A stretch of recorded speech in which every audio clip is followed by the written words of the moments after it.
1-0 victory over San Francisco, your 4th win in a row. You improved to 5-1. Overall thoughts on the way your team played tonight?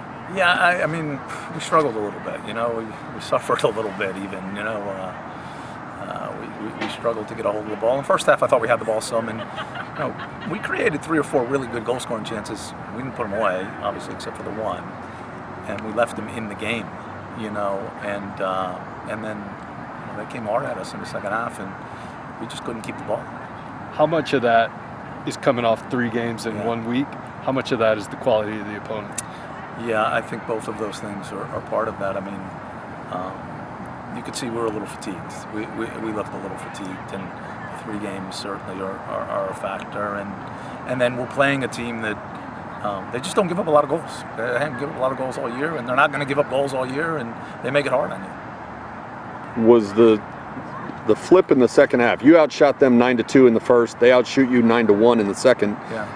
How much of that was, like you said, fatigue, and how much of it was, did San Francisco make any tactical or schematic adjustments? Yeah, they did. They changed their system, which had them outnumber us in midfield a little bit. And they stepped up high and pressed us, and we struggled to pass the ball out of the back, and we probably should have, we overplayed. We passed the ball a little bit too much when we should have played a little bit longer, I think, out of the back, and they turned us over a couple of times. You went into the intermission with a 1-0 lead, obviously the shutout. Why switch goalies at the intermission? Sam's groin was bothering her.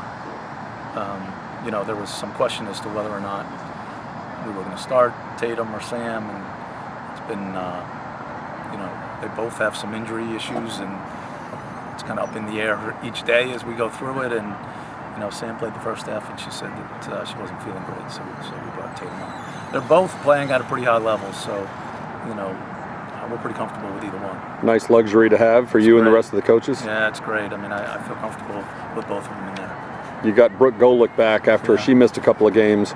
What did you think of her performance tonight, and what does she add for you when you have her back there? Yeah, she settles that back group, and she communicates that back group, and she's the senior leader, and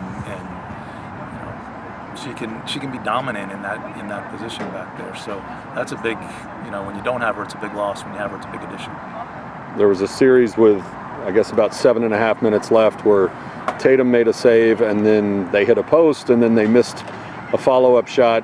Jasmine Vilgrain said she almost had a heart attack. What was it like for you on the bench watching that series? They should have scored. I mean, they clearly should have scored, and I think they almost kicked the ball out of the goal as opposed to in the goal. So, yeah, that wasn't pretty. Anything you can tweak or clean up between now and Sunday against Oklahoma? A lot. Yeah, there's a lot for us. But we said this was our trap game. This was coming off of the week and playing at Rice and Oklahoma next. This was kind of the one in between. So, we sort of expected we might struggle here a little bit.